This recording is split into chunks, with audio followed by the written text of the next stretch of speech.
चलिए एक बार फिर खबरों की शुरुआत करते हैं और बड़ी खबर की तरफ हम आपको लिए चलते हैं। बिहार सरकार के खनन मंत्री हैं बृज किशोर बिंद, एक बार फिर विवादों में हैं। मंत्री बृज किशोर बिंद के विवादित बोल सामने आए हैं। बृज किशोर बिंद ने धमकी दी है, तो उनके विवादित बोल और उनकी धमकी एक बार फिर सामने आई है। अपने विधानसभा क्षेत्र का लगातार वे दौरा कर रहे हैं और इस दौरान अक्सर ना कुछ ऐसा हो जा रहा है जिससे मंत्री जी चर्चा में आ जा रहे हैं। क्या कुछ कहा उन्होंने अपने इस चर्चा में, क्या बोल दिया, हम सबसे पहले वो आपको दिखाते हैं और सुनवाते हैं। केंद्रीय विद्यालय दे दिया है जहां लालू जी ने चरवाहा विद्यालय। अरे मैं झूठ बोले काम विधायक का विधायक तो झूठ बोले काम है बस। लालू जी के जमाने में जनता बाबू भी नहीं दे सके, नहीं दे सके। महामनी भाई मंत्री हम नहीं देना, लालू मुनि चौबे मंत्री जी हम ना देना। ये गरीब के बेटा जलस बृज किशोर बिंद। अरे सर नेट पर देख लेना, सलाल आलम कर याद सुन ले बाबू, से बड़ी तेज है। अब सलाल कैसे बुलवा सकते हैं? सलाल मत करना, चुप रहो। अरे नहीं उपेंद्र कुशवाहा मैंने नाम रखा, ये भी समझदार नहीं है। तुमको कुछ उपेंद्र कुशवाहा बन जाइए। आन का मीटिंग डिस्टर्ब आप बताइएगा कि आप छोड़ दीजिए, मत बोलो बाबू। अंतिम बार तुमको मैं चेतावनी दे, अब तुमसे चिरौनी नहीं करूंगा। अब की बार के बाद तुमको चिरौनी नहीं करूंगा, समझ जाना। उपेंद्र कुशवाहा केंद्रीय मंत्री हैं, वो बिहार सरकार के मंत्री। मैंने नाम रख दिया था उपेंद्र कुशवाहा जी के द्वारा, मैंने पहले ही नाम रख दिया। वो केंद्रीय मंत्री है, ना समझदार तू है, ना समझदार है। आराम से रह बाबू, अंतिम चेतावनी, अंतिम चेतावनी, आराम से रह। इसके अगल बगल उधर देखते रहना, भाग के भी ना जाए। नहीं तो हम अगलू देखते रहना, भाग के भी ना जाए, आराम से। तो वोट नहीं देने पर अकाल की उन्होंने बात कही थी, लेकिन किस तरह सवाल पूछे जाने पर भड़क गए, चेतावनी दी, अंतिम चेतावनी दी और यह भी कहा कि इस पर नजर रखिएगा, जिस व्यक्ति ने सवाल पूछा है कहीं ये भाग ना जाए। चैनपुर के मेड़ गांव का नजारा है, ये तस्वीरें हैं चैनपुर के मेड़ गांव की। मेड़ गांव में मंत्री बृज किशोर बिंद जनसंपर्क अभियान के दौरान सभा को संबोधित कर रहे थे, पुरानी कहानियां बता रहे थे और इसी दौरान एक युवक ने मंत्री जी का से उनसे सवाल पूछा। इसे विरोध नहीं कहते, सवाल पूछा। उनके कुछ तीखे सवाल थे जिसे मंत्री जी के सामने उन्होंने रख दिया, जिसके बाद मंत्री जी चेतावनी दी। उन्होंने सभा में ही युवक को आगे से ऐसा नहीं करने की धमकी दी। मंत्री जी ने सवाल पूछने पर गुस्से में युवक को जो कुछ भी कहा, यह हमने आपको दिखाया और सुनवाया भी। मंत्री जी को गुस्सा क्यों आता है, आखिर काम क्यों नहीं किया? सवाल सीधा था कि विकास होना चाहिए था, विकास नहीं हो पाया, किन किन क्षेत्रों में कमियां रह गई, उस बात को लेकर एक सवाल भीड़ की तरफ से उठाई गई।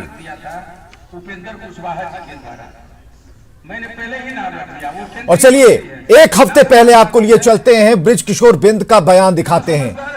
बृज किशोर बिंद ने जनसंपर्क अभियान के दौरान कहा था कि विधानसभा का चुनाव हार गए तो चैनपुर में सूखा पड़ेगा।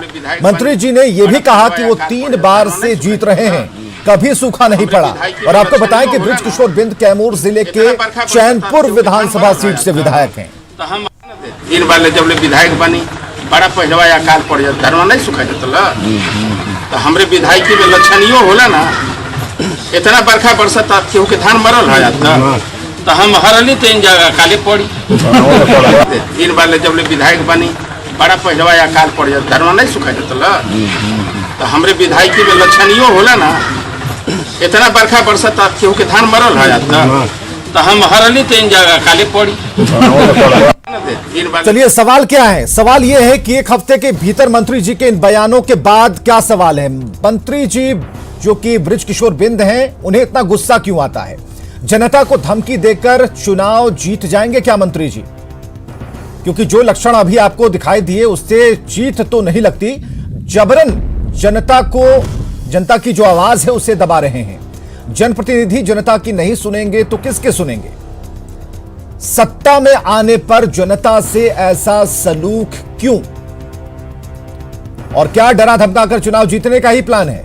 प्रमोद हमारे साथ, हमारे सहयोगी। प्रमोद, बहुत बड़ी बड़ी बातें कह दी।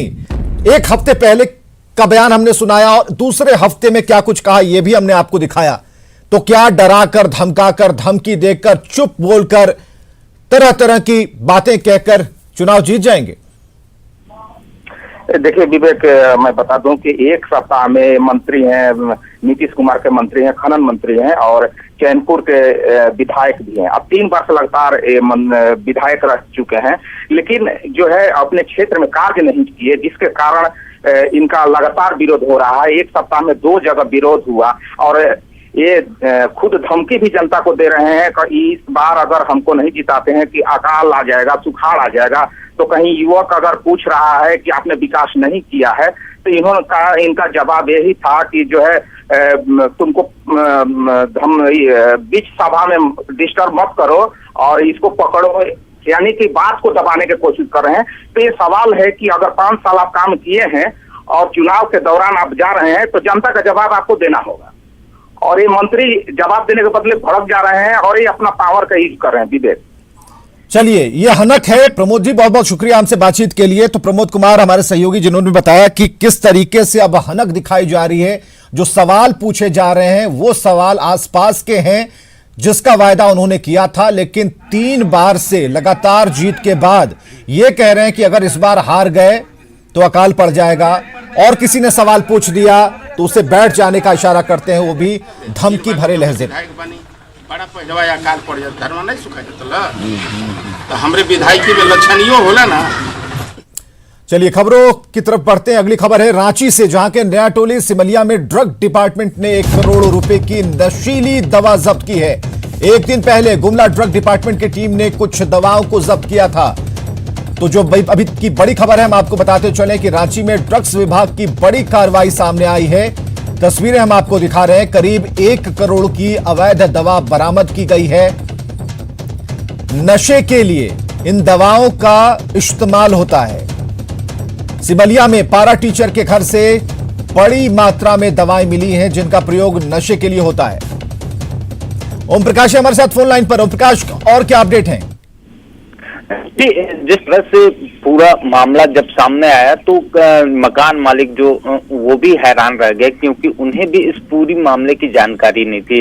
मामले में कुछ लोगों को हिरासत में भी लिया गया है, गिरफ्तार भी किया गया है। वहीं जिस तरह से ये बड़ा खेप बरामद हुआ है, ड्रग और पुलिस डिपार्टमेंट के लिए चिंता का सबब है। और मामले में 2 लोग जो फरार हैं उनकी भी तलाश जो पुलिस शिद्दत से कर रही है, ताकि जल्द से जल्द इस पूरे नेक्सस को तोड़ा जा सके। तो आपको बता दें कि राजधानी रांची में पिछले साल भी इस तरह की एक बड़ी खेप पकड़ी गई थी, जिसमें नशे के जो सामान है, दवाइयां हैं, वो बरामद की गई थी। तो उसके बाद फिर से एक बड़ी खेप मिलना ये बताता है कि कहीं ना कहीं राजधानी को एक नशीली दवाइयों का हब बनाने की तैयारी जो है वो नेक्सस के द्वारा की जा रही है, जिसे तोड़ना और आखिर अपराधियों को पकड़ना पुलिस और जो विभाग के लोगों के लिए एक बड़ी चुनौती है। जी चलिए, बहुत बहुत शुक्रिया ओम प्रकाश हमसे बातचीत के लिए, तमाम जानकारियों के लिए। बिहार विधानसभा चुनाव के मैदान में इस बार कई पुलिस अधिकारी 2-2 हाथ की तैयारी में हैं। बिहार के डीजीपी गुप्तेश्वर पांडे ने वीआरएस ले लिया है और कयास लगाए जा रहे हैं कि वे बक्सर से बीजेपी की टिकट पर विधानसभा चुनाव लड़ सकते हैं। तो बड़ी खबर हम आपको बता रहे हैं, डीजीपी गुप्तेश्वर पांडे ने वीआरएस लिया है। खाकी को बाय और खादी को हेलो हाय। विधानसभा चुनाव लड़ेंगे गुप्तेश्वर पांडे, वो भी बक्सर से, जो खबरें आ रही हैं। और बीजेपी दे सकती है उन्हें टिकट, एक बड़ी खबर है। बीजेपी गुप्तेश्वर पांडे को टिकट दे सकती है। डीजी होमगार्ड ने अतिरिक्त प्रभार लिया है। डीजीपी गुप्तेश्वर पांडे ने वीआरएस ले लिया है। और 1988 बैच के आईपीएस अधिकारी हैं एसके सिंघल, जिन्हें डीजीपी का प्रभार सौंपा गया है।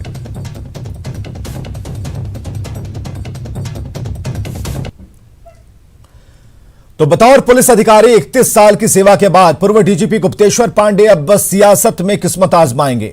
उन्होंने डीजीपी के पद से वीआरएस ले लिया और चर्चा है कि बक्सर से वे बीजेपी की टिकट पर चुनावी मैदान में ताल ठोक सकते हैं। खाकी को बाय, खादी को हेलो हाय। चुनावी मैदान में सुपर कॉप।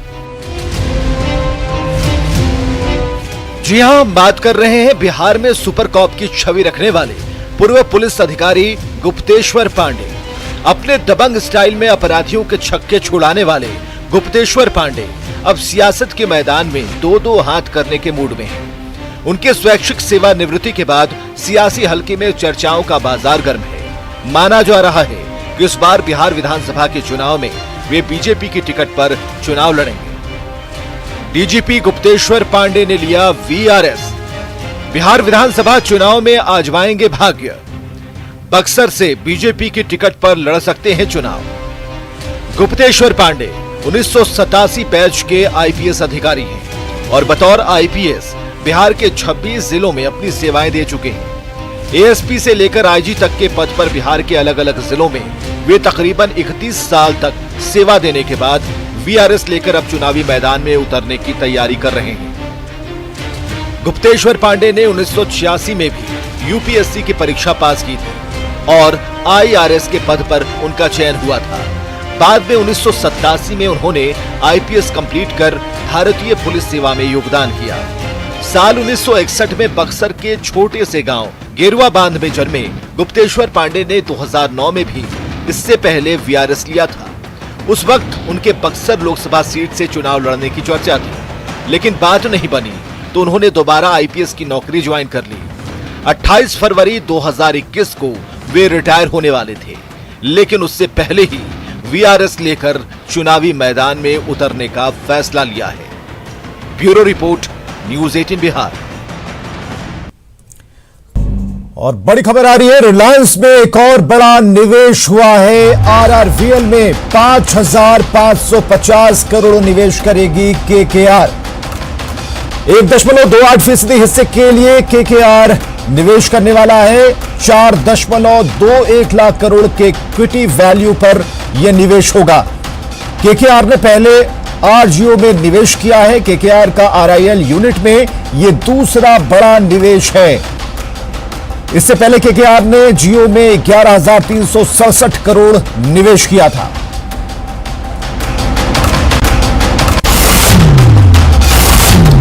और चलिए, माया नगरी मुंबई से क्या खबर है। खबर यह है कि मुंबई में बारिश हो रही है। कई इलाकों में 3 फीट तक पानी भर गया है और सबसे ज्यादा परेशानी लोखंडवाला, वीरा देसाई रोड, अंधेरी, परेल। अब बात करें माया नगरी मुंबई की, तो मुंबई में लगातार बारिश हो रही है। कई इलाकों में 3 फीट तक पानी जमा है। सबसे ज्यादा जो परेशानी है लोखंडवाला, वीरा देसाई रोड, अंधेरी, परेल और इसके साथ कई इलाकों में पानी जमा है। भारी बारिश हो रही है और सबवे पर पानी भर गया है, जिसके कारण सबवे को बंद किया गया है। मौसम विभाग ने मुंबई में गुरुवार तक के लिए अलर्ट जारी किया है। मूसलाधार बारिश के कारण कई रेलवे स्टेशनों पर पानी जमा है। इस बीच मुंबई पुलिस ने रास्तों को लेकर एडवाइजरी जारी कर दी है। मुंबई पुलिस ने ट्वीट किया है, जल भराव वाले रास्तों की जानकारी देने के साथ उन रास्तों से ना आने जाने की सलाह दी गई है।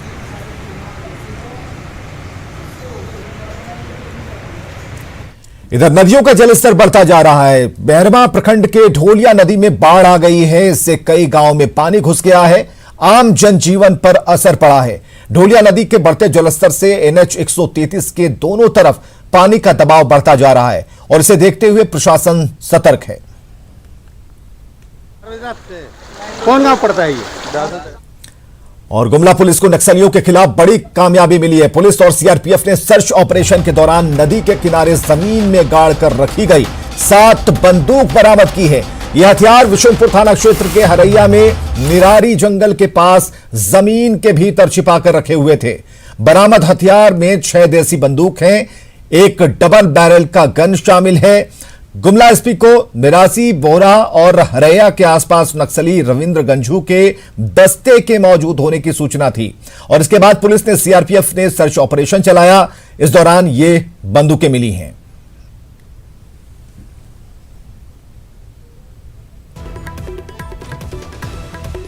तो निरारी जंगल के पास से मिले हैं हथियार और ये बंदूकें, जिनकी संख्या 7 हैं और जिसमें 2 नाल की बंदूकें हैं। इसके साथ कारतूस भी मिले हैं। और इधर भागलपुर से खबर है कि पुलिस ने 2 मिनी गन फैक्ट्री का खुलासा कर दिया है। पुलिस ने लोदीपुर थाना क्षेत्र के चरदरिया गांव में छापेमारी की। एक राइफल समेत हथियार बनाने का सामान मिला है और इस मामले में एक शख्स को गिरफ्तार किया है जिसका नाम मोहम्मद मुजमिल है। खबरें लगातार जारी हैं, आप बने रहिए हमारे साथ।